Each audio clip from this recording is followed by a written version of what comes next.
We are back in business. Good. Sorry, I was sound asleep. I didn't notice that the screen switched off.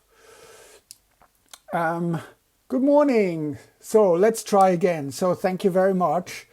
And it should be all right now. I hope everything is back. Sorry, Katie. Sorry, Sophie, that I cut you off, but I didn't notice that my screen had turned off. So I'm really sorry about that. Are we back again? Is the sound all right? Sticks for arms. Are we back? Yeah. Yeah. Okay. Sounds good. Good. Thanks. Thank you very much. My apologies for the cut off earlier. Excellent. Good. So we are back, and we were just discussing a little bit about the benefits or not benefits of online lectures, and I think that's quite interesting what you're saying, that some people can focus better in the actual physical face-to-face lecture. And that's quite interesting because I did a little bit of a survey a while ago, and people said, oh, they can better concentrate when they are at home. Now, it seems sort of almost mixed feelings about it, which I think is really interesting. But what seems to me very clear is that after this coronavirus pandemic, I think we will not go back to teaching as it had been before, because there's so much new stuff has now been developed. Zoom meetings, live streaming, online exams, and I don't know how you feel about it. How do you feel about these online exams, the multiple choice for the first year students? Are you happy with that? What's your view?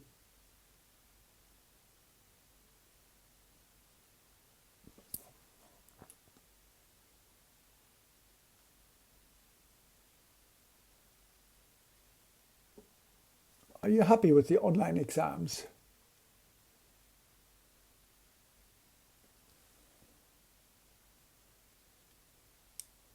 Okay.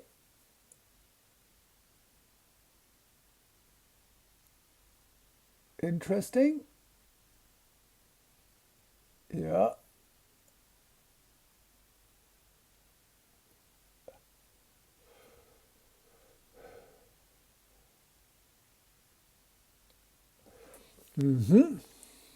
Yeah, I mean, for the final year students, it's certainly it's an interesting situation now.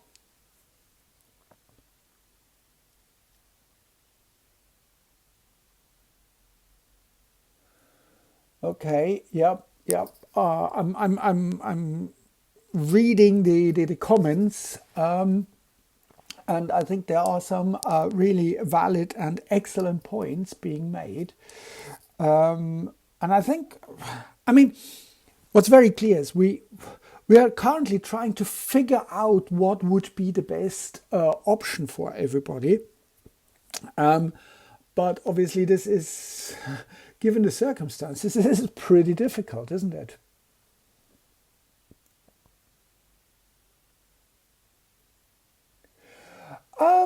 No, I don't think you need to worry about that, that you are labeled as the cheating class of 2020. I think the situation is complex and people acknowledge that. And we are trying really our very best to make sure that everybody is really can show what they know.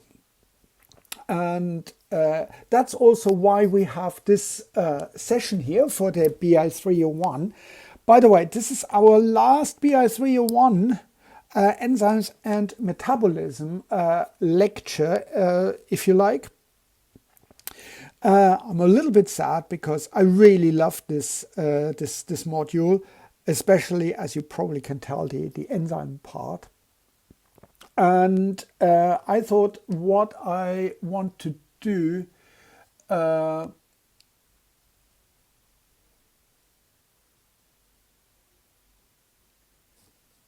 yeah, and I think Aurelia is absolutely right. The multiple choice is still challenging. Although, now for those 15 people who are currently watching, I think what you probably want to do for both modules, for BI308 and BI301, my advice would be look at the online quizzes, and I want to say that the online quizzes for both modules, BI301 and BI308, are open for practice. You won't get any further marks because I've done the BI301 quiz. I've sort of frozen it. I got the marks for it, and the marks have been submitted to the bioadmin office. But that doesn't stop you, or shouldn't stop you, from practicing. And with the quizzes at your disposal, I suggest you do these quizzes, because let's put it this way: I have done them for a reason.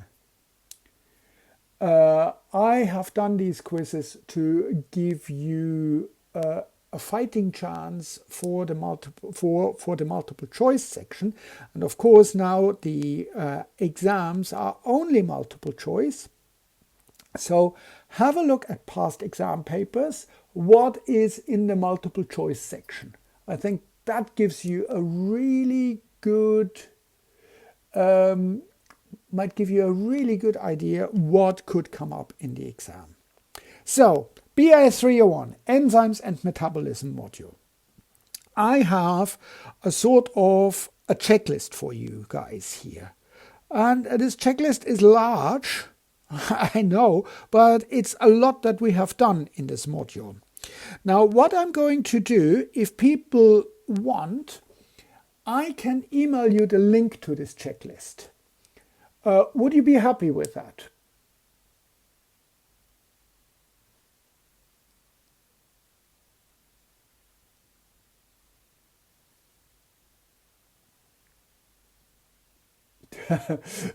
Wow, I get a lot of yes, please. I like that. Oh, cool. So I think that's looks all right. But you are a second-year student, aren't you?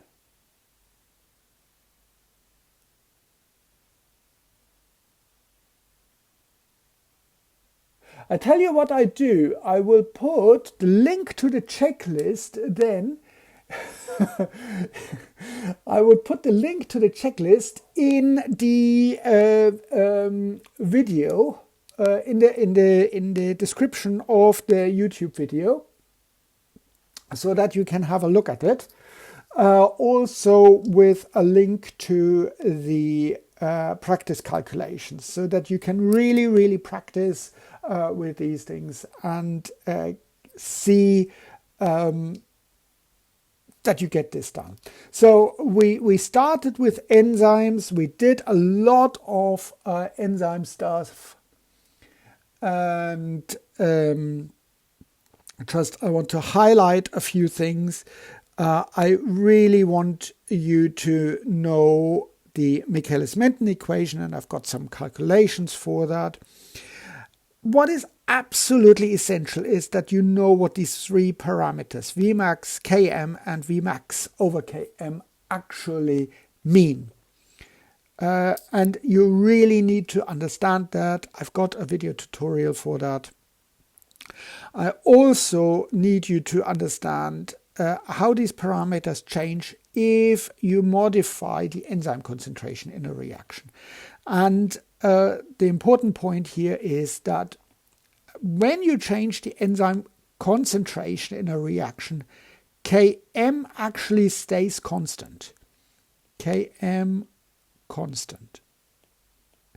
But the other two parameters, Vmax and Vmax over Km, will change. This is this one here, how to calculate the substrate concentration that gives a specific rate. I've got a video tutorial for that, so please have a look at that. That's definitely useful.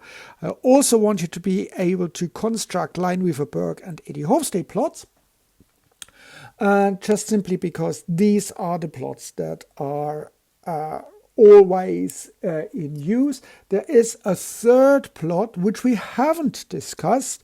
This is called the Haynes-Wolff plot.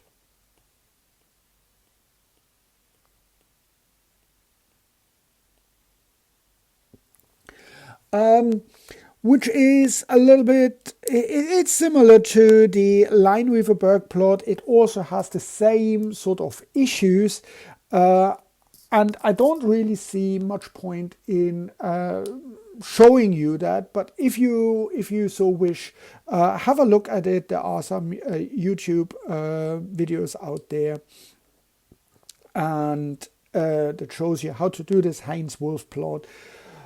For some people, they like it, but you know, I'm not terribly keen. One thing that I really want you to understand is also how to find the 95% confidence interval for Km and Vmax from the regression output, because that is something that you will come across very frequently when you do some biochemistry. And I think in your second year, you will do a mini project. Any second years there? Is that true? You will do a mini project?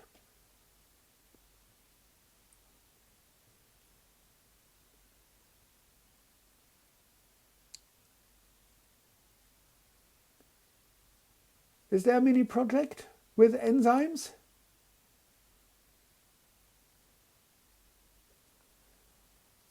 Yes, I can tell you there is.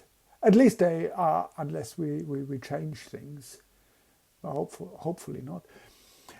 So next year, you are going to do something like that. Oh, is it buffering the video? Oh, I'm sorry. Or is that just your connection? No, it looks all right. Yeah, so there is a mini project, and this is that you understand a regression. No, okay. That you understand a regression. This is really important, but we will do some more videos on that. What I want you to also understand, that under no circumstances ever should you use a Michaelis-Menten plot. Michaelis-Menten plot is just crap because you cannot get a good estimate for Vmax. We then have discussed the competitive and uncompetitive inhibitors, and I told you very often what we find is that people make the assumption a competitive inhibitor only blocks the active site, but that is not so. If that is the active site here, but that is not the case. The definition of a competitive inhibitor is that it interacts exclusively with the free enzyme.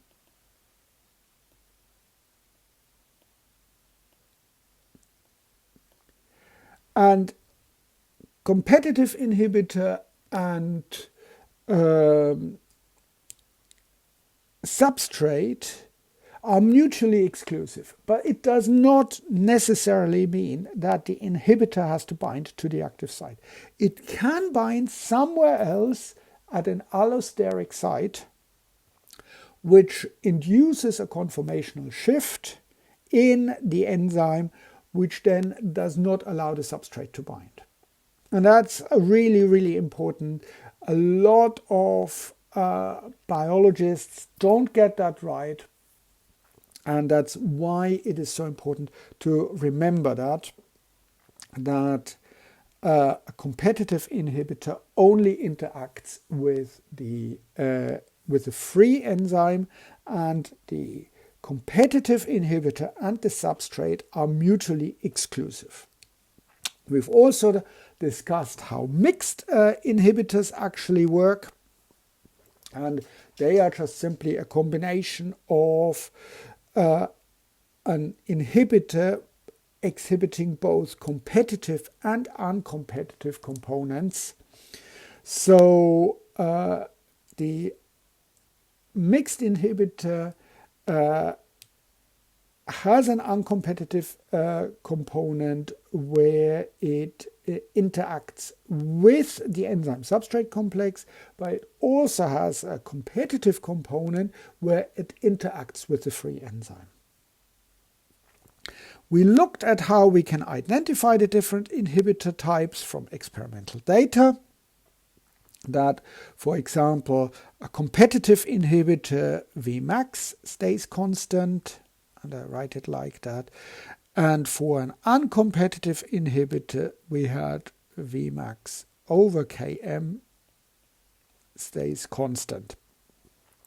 And again, there are video tutorials that I done, and again, I will email you guys with a playlist of these tutorials.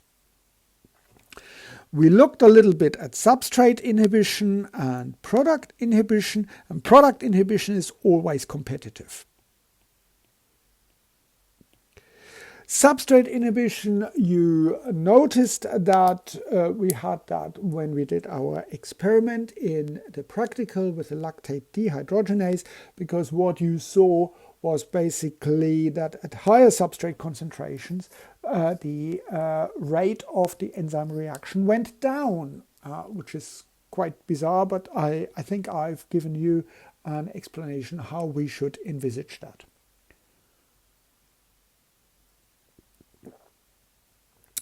Now, I showed you how to do Dickson plots for binding constants of reversible inhibitors, and you have actually done these Dickson plots for those people who have done the online quizzes.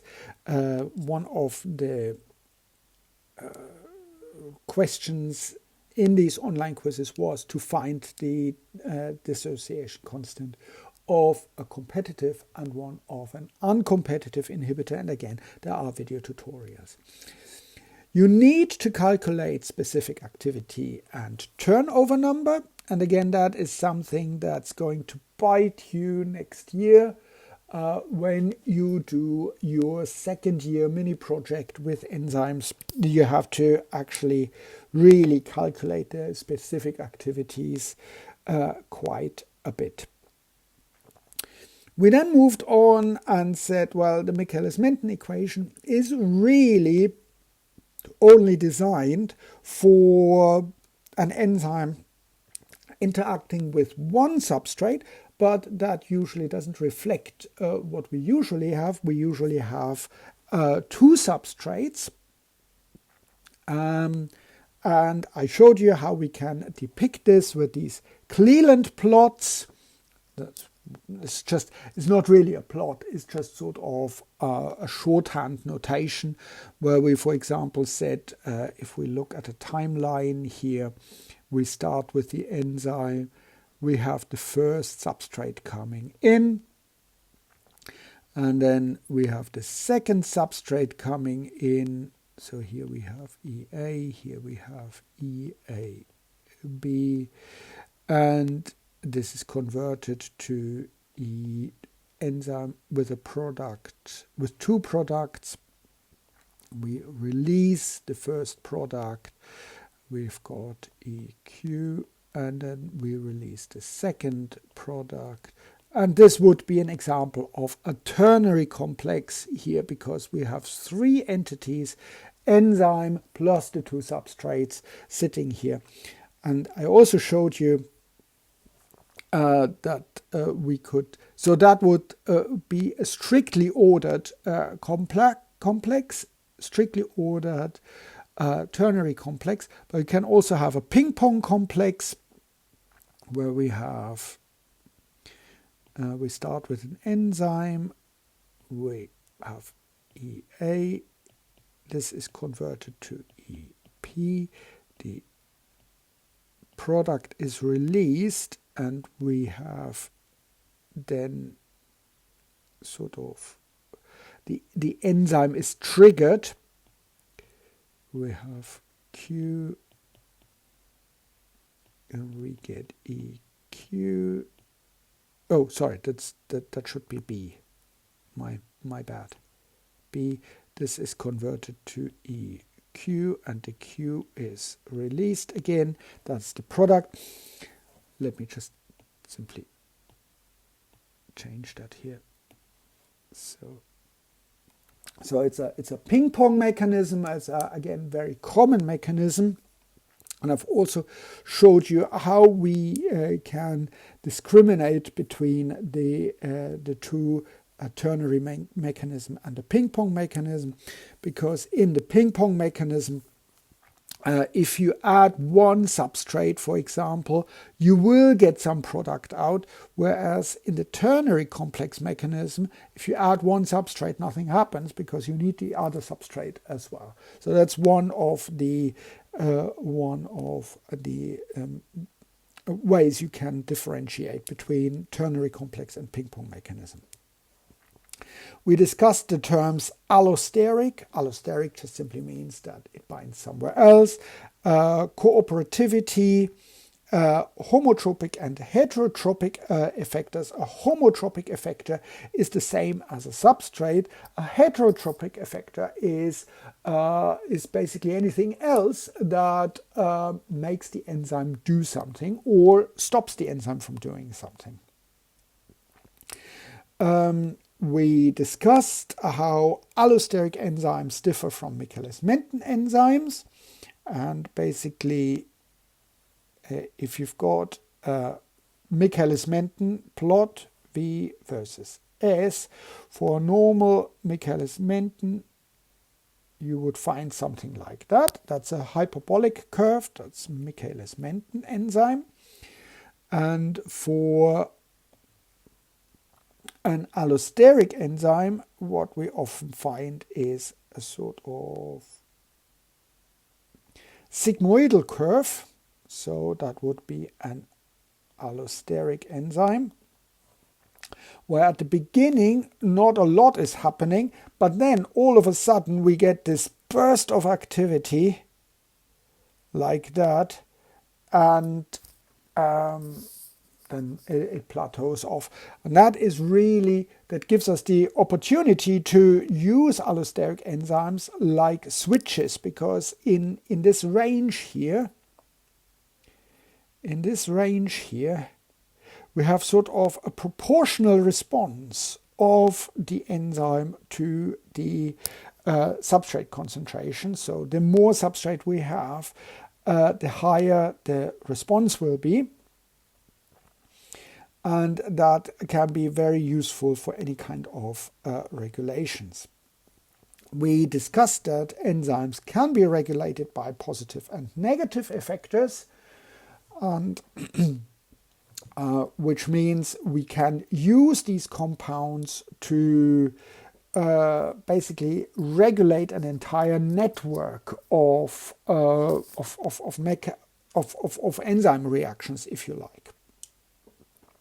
So I in particular discussed with you the concept of this zero order ultrasensitivity.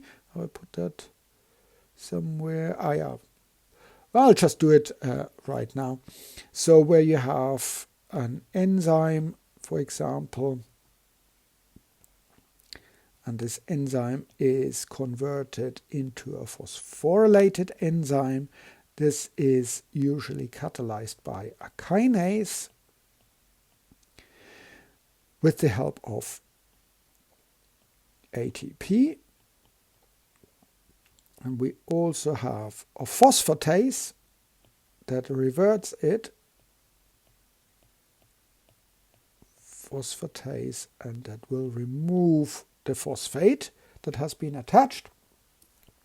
And what we see with something like that is, if we look at the ratio, at the activities of kinase to phosphatase, if we look at this ratio,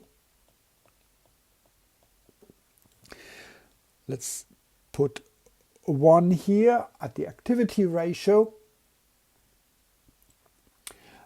What we see is that if the kinase is dominant, we have basically everything in the phosphorylated state.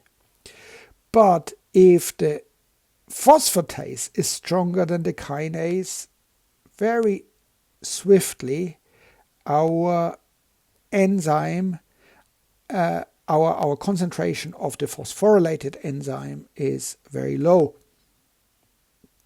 And of course the other way around. This is our our unphosphorylated enzyme.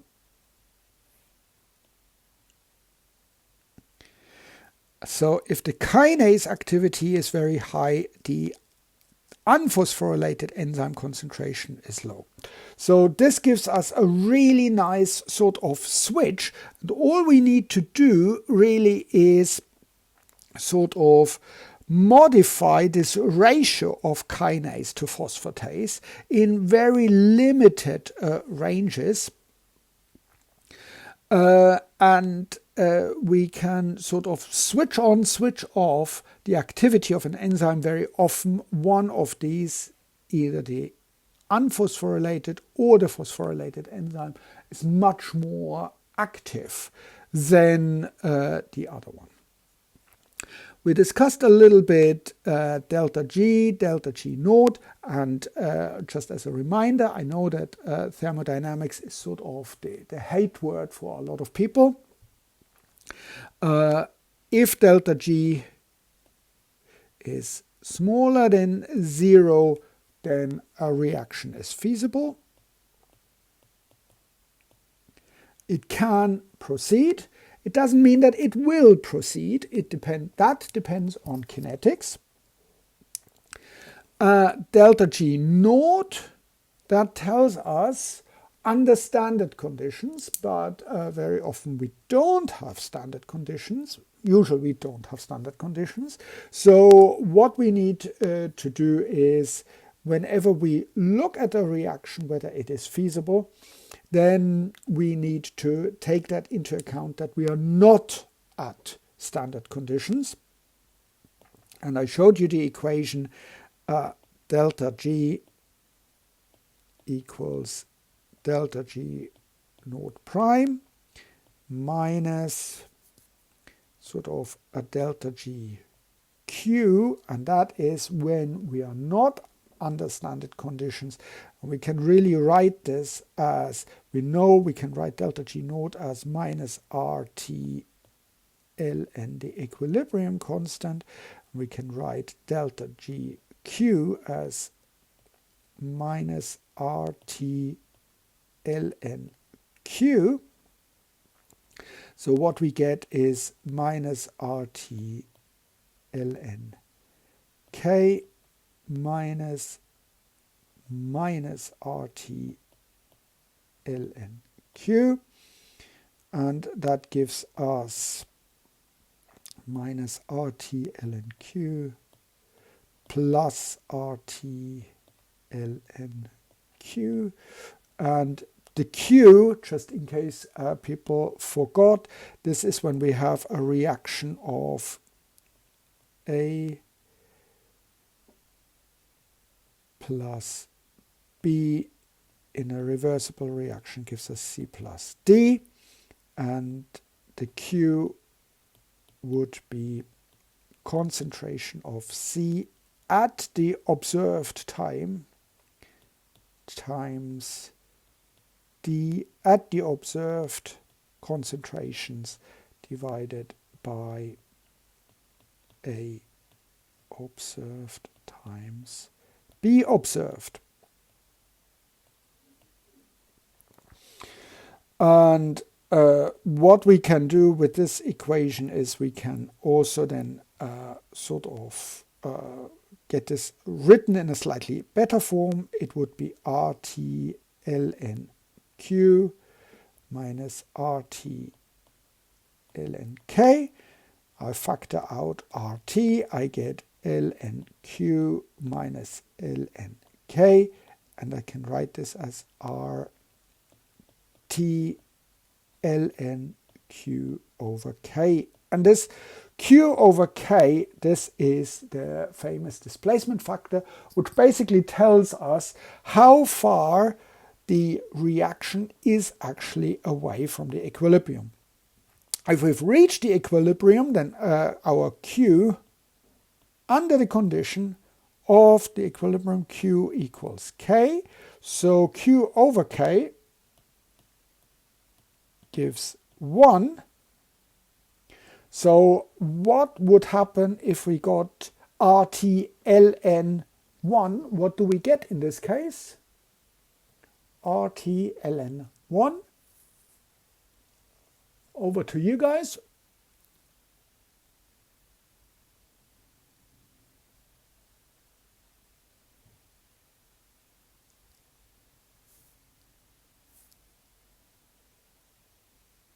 What do we get? RT ln 1.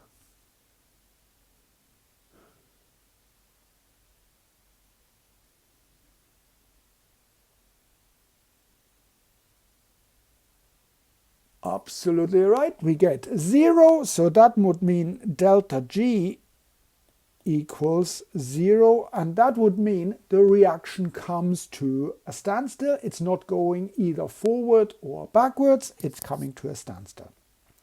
Now, for metabolism actually to work, we must have an overall delta G which is smaller than 0, because otherwise nothing is going to happen.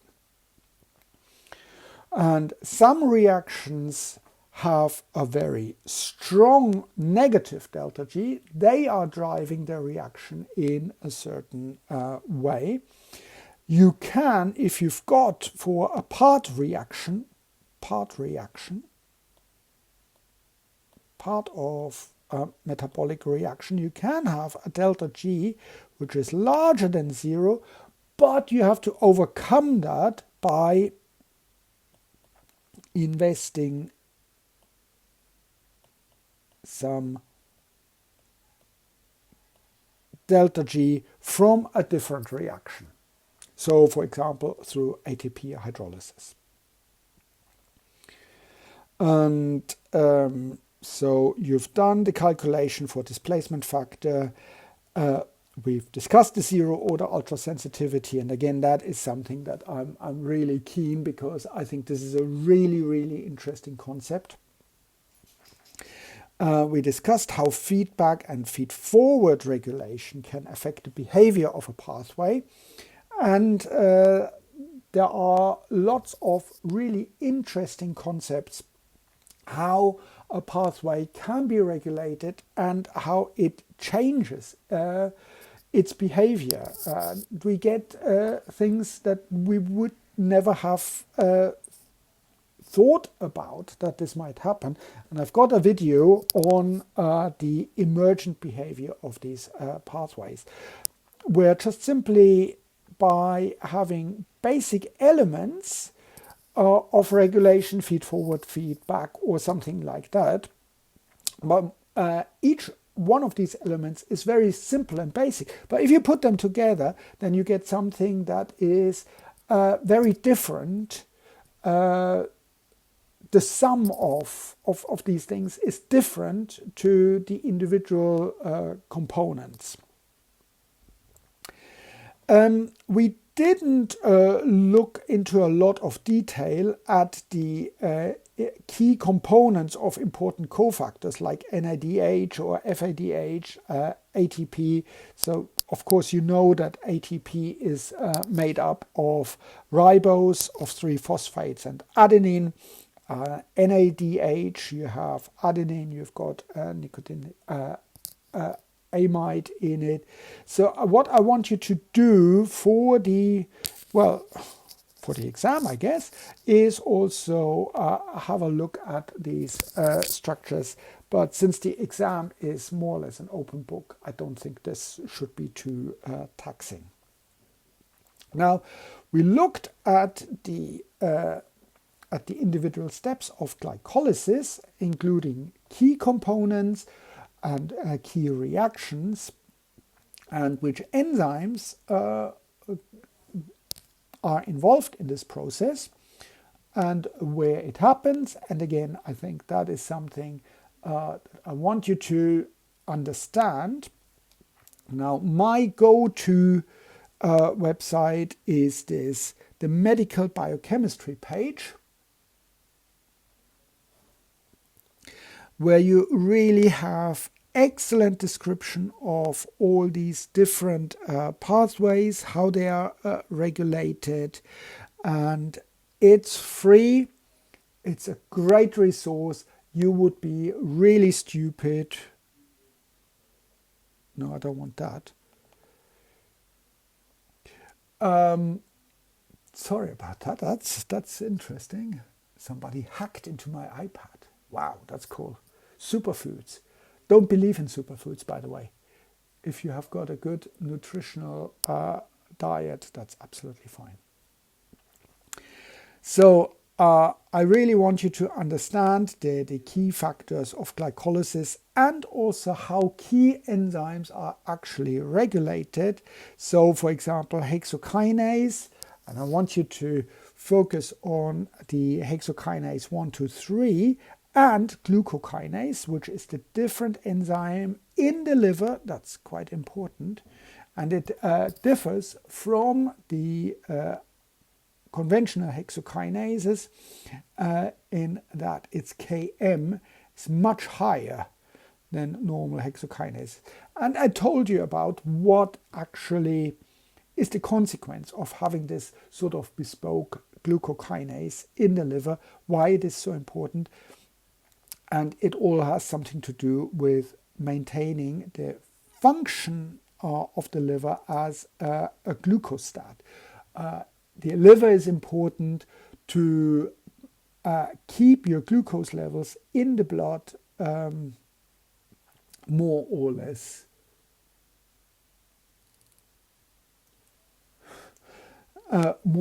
constant. Yeah, I could have guessed that somebody makes a comment, eat your polyphenols, yeah, bon appetit.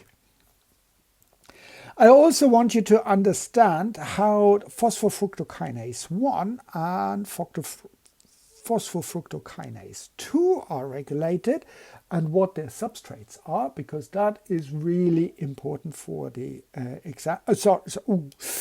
Shouldn't have said that. This is something that's really a clever mechanism, and again, on the website, the medical biochemistry org website, there are brilliant explanations, but you can use basically any kind of textbook, and there are also YouTube videos. And of course, pyruvate kinase is also a very important enzyme in this process. What else have we done?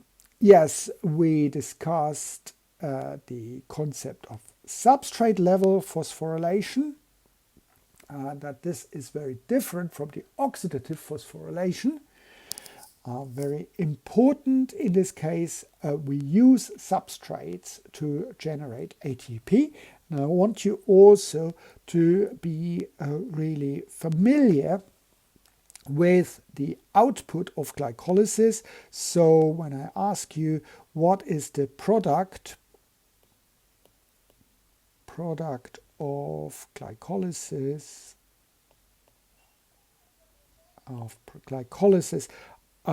and we would also say, for example, anaerobic anaerobic glycolysis. I want you to know that we get pyruvate, we get NADH, and we get ATP. And we get a little bit of delta G from that, but it's not a lot. I want you to understand that in order to run glycolysis, we have a preparatory phase, a prep phase, and which is followed by a payoff phase. And I want you to discriminate between these two. I will ask you how much pyruvate, how much NADH, and how much ATP you are generating in glycolysis. So please have a look at it.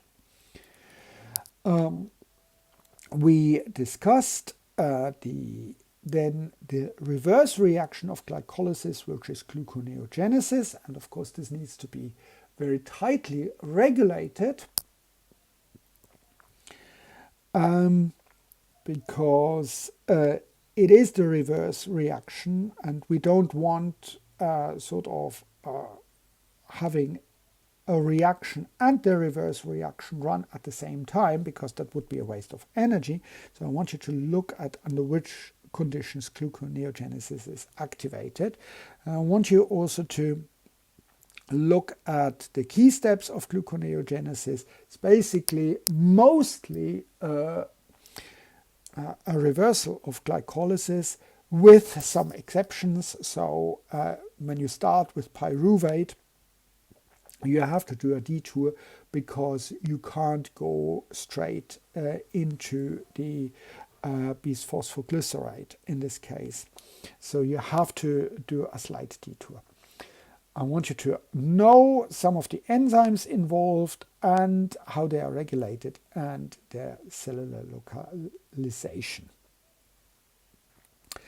We discussed how glycogen is synthesized and metabolized in different organs, and I told you that the key storage elements of glycogen are the liver, with about 100 grams, so liver about 100 grams of glycogen, and muscle with about 400 grams of glycogen. And this glycogen is basically a storage form of glucose, because we actually said that the ATP concentrations in the cells, in muscle cells, will only last for about 5 to 6 seconds.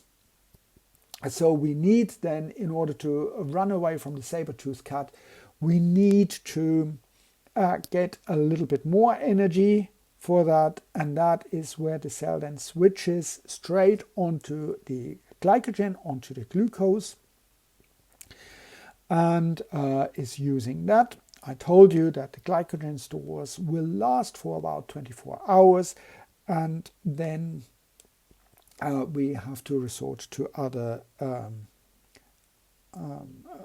fuel sources. We discussed in the context of glycogen and glycogen synthesis and glycogen breakdown, we discussed the fundamental role of protein kinase A and how it is regulated through glucagon.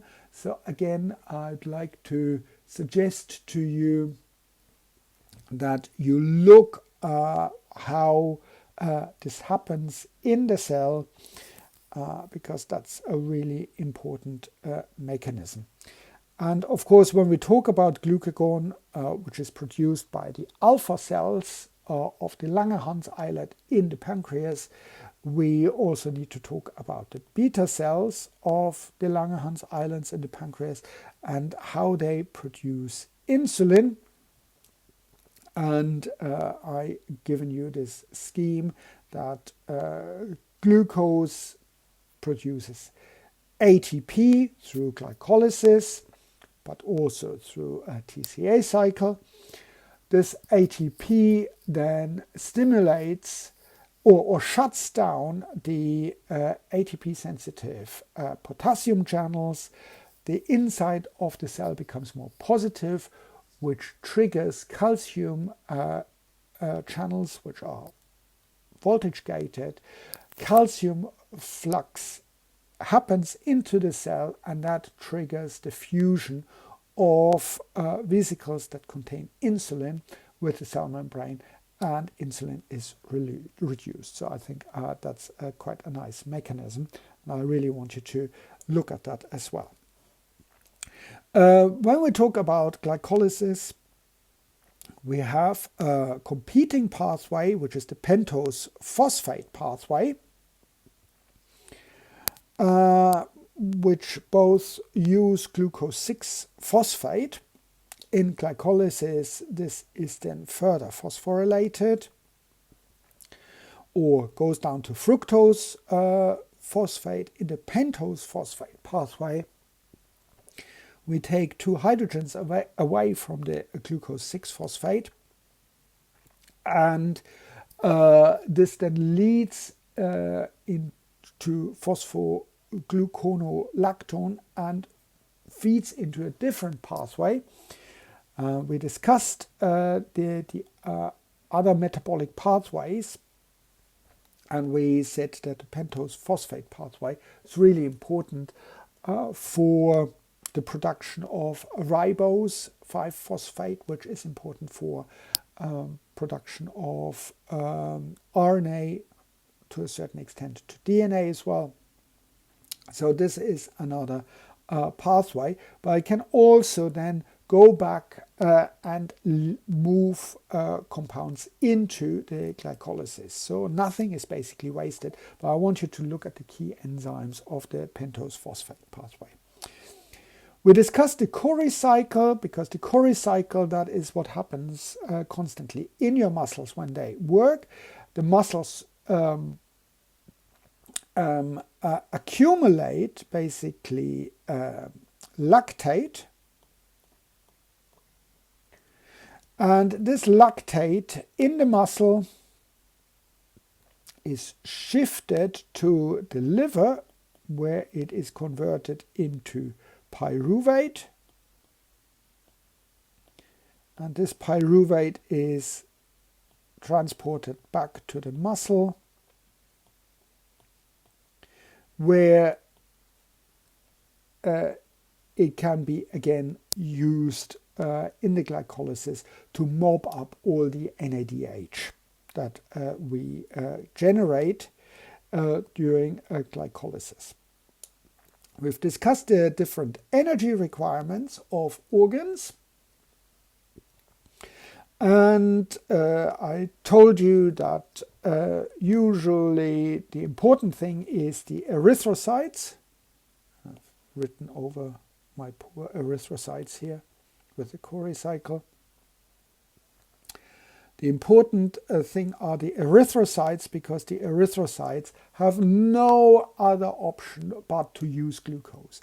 They cannot use any other food sources, and the brain also really needs glucose. Muscle cells, well, they can deal with other things, and all the other cells, especially liver cells, yeah, they can use other food sources, but erythrocytes, they need glucose. So the liver has to produce glucose if there's no glucose around. It's absolutely essential.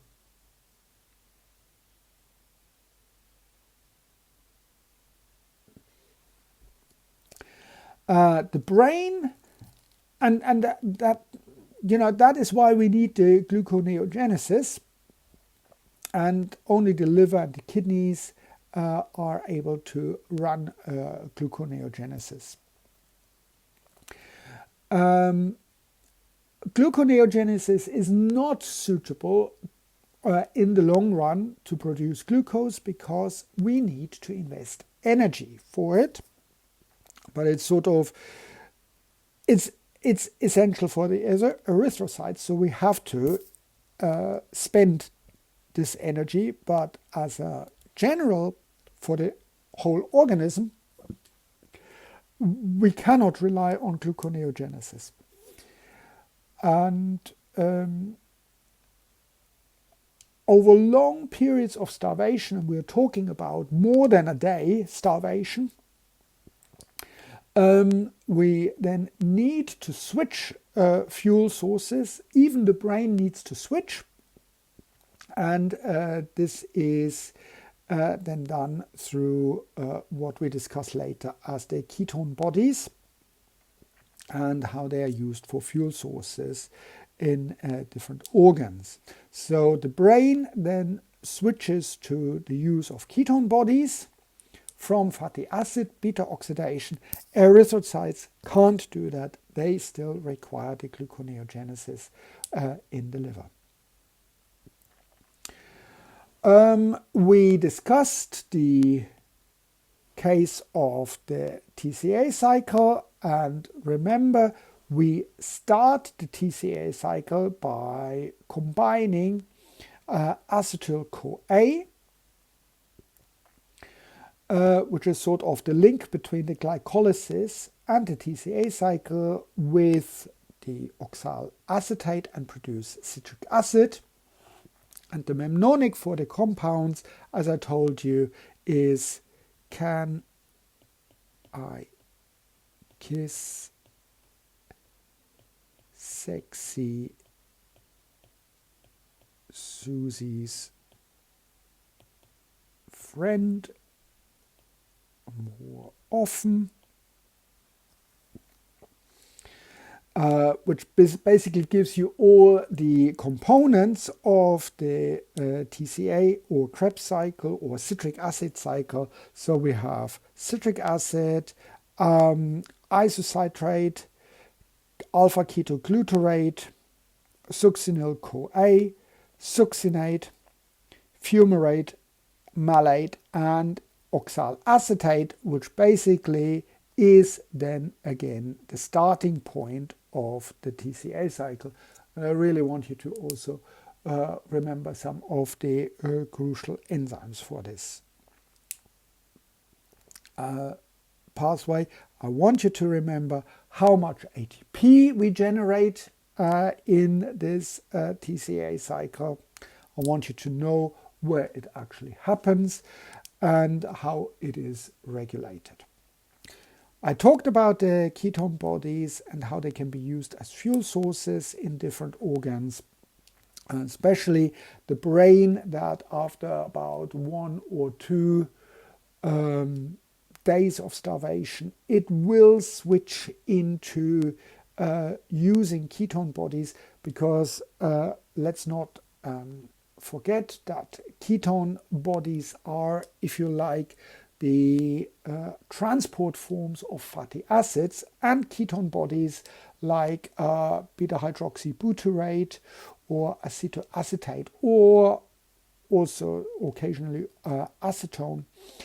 They are the breakdown of the beta oxidation of fatty acids, and they can cross the blood-brain barrier, so they can actually supply the neurons and the brain cells, basically. And some people say that sort of going on a keto diet or doing some fasting actually helps them to think clearer. And I think that's probably also, that is because you change the food source for the brain, and it could very well be that there is more clarity in your thinking when you are on a keto diet. But I wouldn't try that out just before the exams. God knows what happens. You might end up with a rumbly tummy, and maybe it doesn't work. But I think this is why in many different cultures, the leaders, if you like, it is said that they walked into the desert and were fasting for 40 days. Or Buddha was fasting to gain clarity in his thoughts. And my suspicion is that because the brain switched from the use of glucose to ketone bodies, there was then a change in neurological development. So it's quite interesting. And we discussed how these ketone bodies are formed, and you can find that in basically any decent textbook. We also discussed a little bit fermentation processes, that, for example, ethanol is a fermentation product that comes from glycolysis, which yeast cells then use if they don't have access to oxygen. So anaerobic process, because they can't use the oxidative phosphorylation and the Tca cycle in this case. So they use the pyruvate that they produce in the glycolysis, and as an end product they then produce ethanol. My colleague Dave Beal discussed with you the electron transport chain and its main components in the oxidative phosphorylation, so I'm not going into any further details with that. He also discussed with you the mitochondrial ATP generating system, the F1 ATPase, and how this actually works. And I think he showed you some really cool videos where we have a good understanding how this actually works. He discussed with you the main steps of the fat oxidation, of the beta oxidations, the enzymes involved in it, and how they are regulated and where it happens. So again, I want you to look at that and think about how these enzymes contribute to the overall picture of the metabolic pathways. And I think he also did with you amino acid metabolism. One of the big fueling cycles, metabolic pathways in the body is indeed the Tca cycle, the Krebs cycle, because from there you can produce a lot of the non-essential amino acids, but of course we cannot produce all of the amino acids ourselves, so that is where we need to take in some of the essential amino acids. And interestingly, for different organisms, the different essential amino acids are different. So basically, this was a rundown of all the things that we have done in these 12 weeks. I mean, looking at it, it looks quite impressive, and I think you can be very pleased with yourself if you get the gist of all these things, because it's a lot to take in. So what I thought I'm going to do with you now is more or less I shut up. If you've got any questions, I stay here and will answer questions. But otherwise, all I can say is wish you all the very best of luck for the exams. Multiple choice, how difficult can it be? I think you have already been told that it will be 30 questions. My advice would be, at least for BI308 and BI301, look at past exam papers so that you get a good understanding about these multiple choice questions. And I was told at the beginning, when I took over the BI301 module, not to change anything, so you can probably expect the sections for the exam paper to be still the same as they have been in previous years. So it's a shame that I can't say goodbye to you in person. Let's see.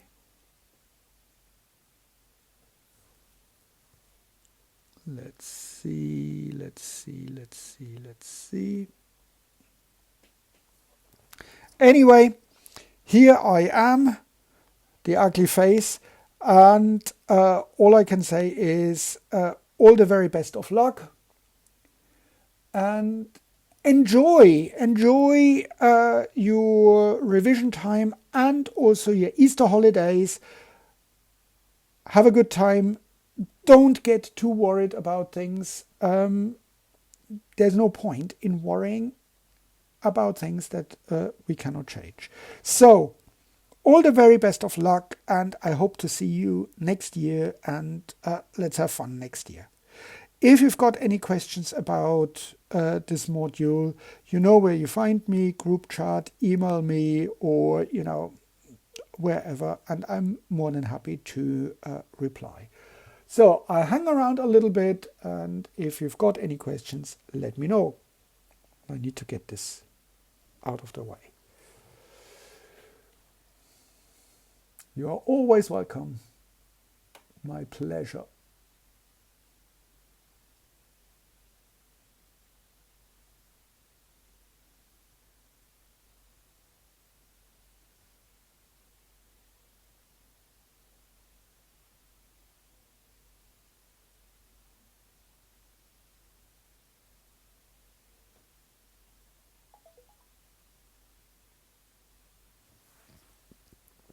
Anyone, any questions?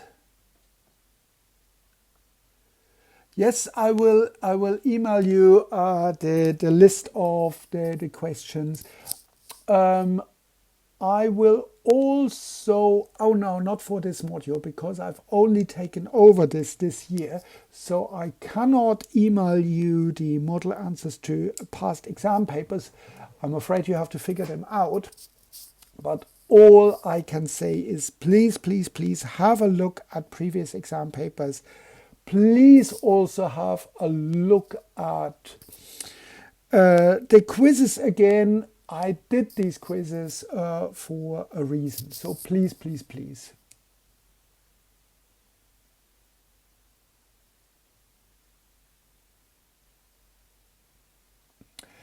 I think I would like you to, if I showed you a picture of acetyl-CoA, I want you to say, oh wow, hey, cool, this is acetyl-CoA.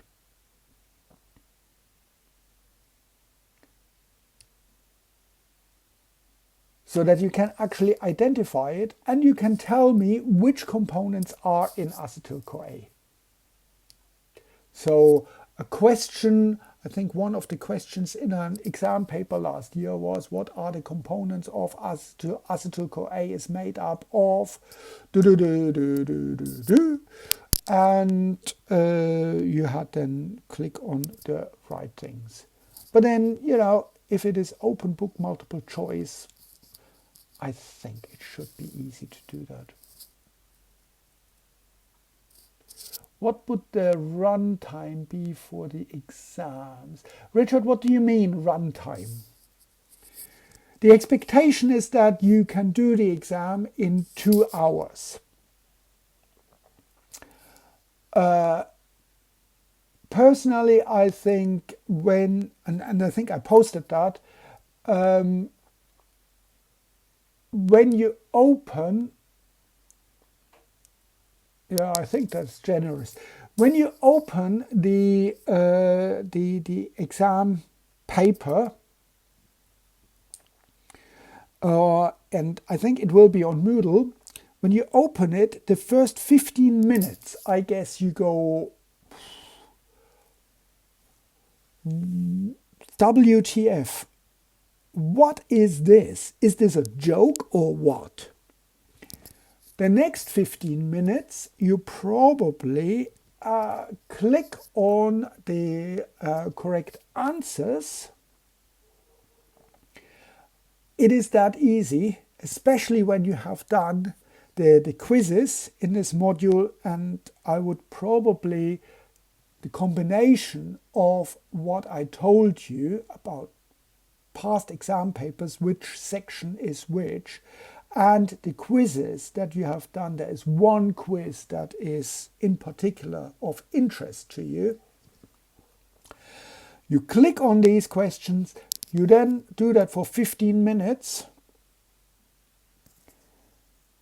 and that's half an hour. Then you decide for 15 minutes to check your answers with a textbook, I guess.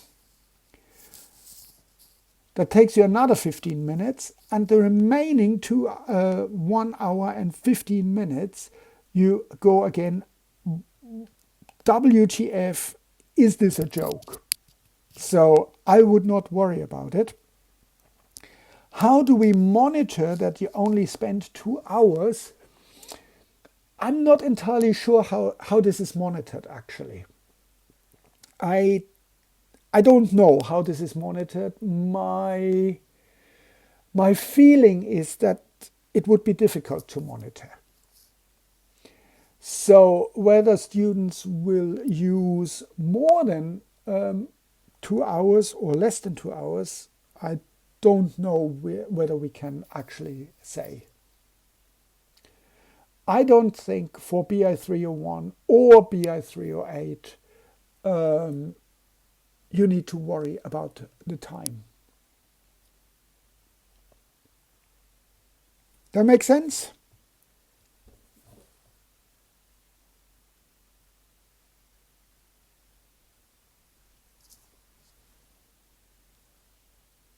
Good.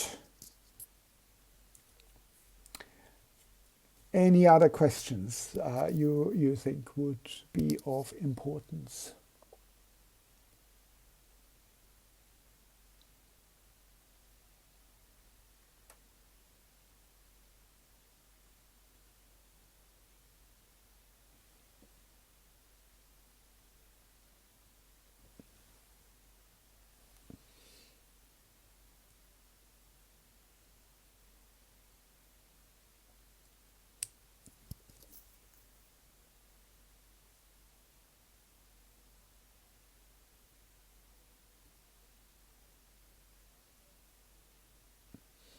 Nope, you're all happy.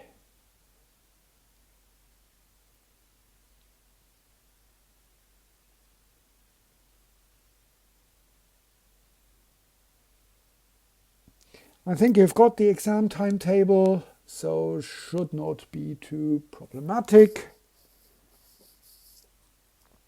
But if there are any issues, technical issues or something like that, please let the bioadmin office know.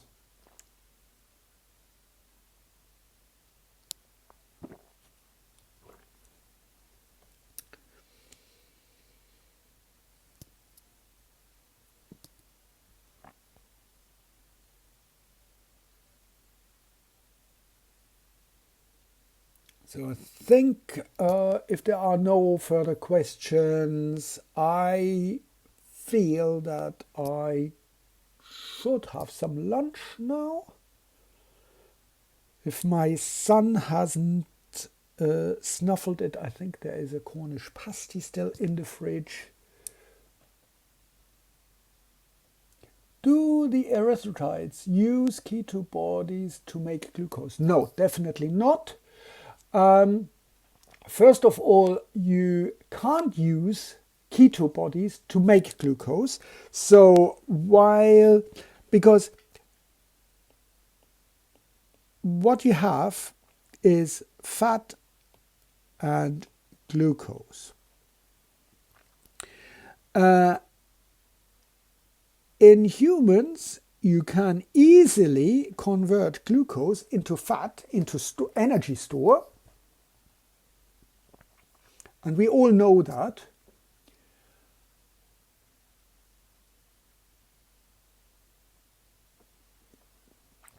But in humans, this pathway is not possible. You cannot convert fat into glucose.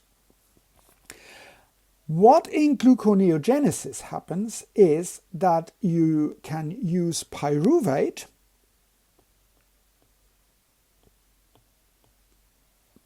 which you get from other sources,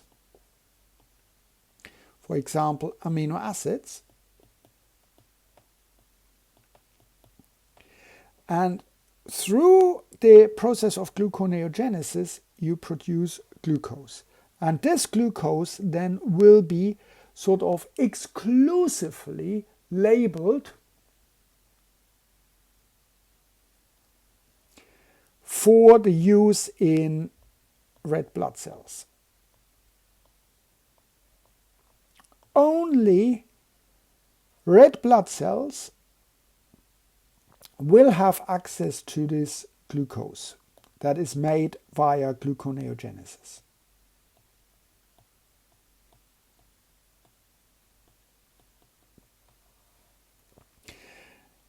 And one of the things that's important is that when you are in starvation, what happens is that the muscles have all the proteins, that muscle mass is reduced in starvation because the muscles actually use these amino acids to generate pyruvate. Pyruvate is then also reduced to lactate, and in the Cori cycle that is then delivered to the liver, where the liver uses that for gluconeogenesis. Happy with that? Yeah, no ketone bodies for me after the Cornish pasty. No, definitely not. I might even have an alcohol-free beer. Ha, that's pushing out the boat.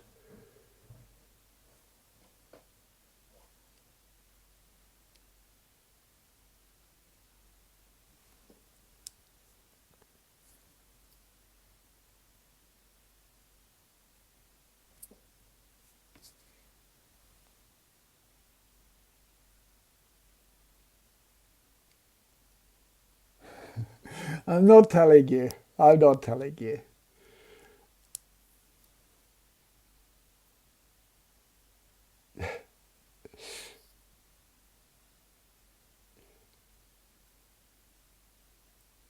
There are some good alcohol-free German ones around.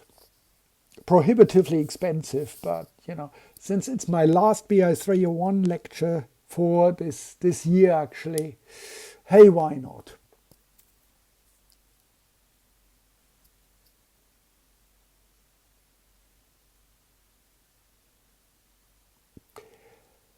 So if you don't have any further questions, all I can say is thank you very much. It's been absolutely terrific to work with you. I thoroughly enjoyed it. And what I will do is I will post the list in the description to this video. Stay well, stay safe, and I shall see you next year. It is always my pleasure, Bob. Thank you very much, and take care of yourself. And don't stress about the exams, okay? See you whenever I see you. Be good and don't do anything I wouldn't do. Take care.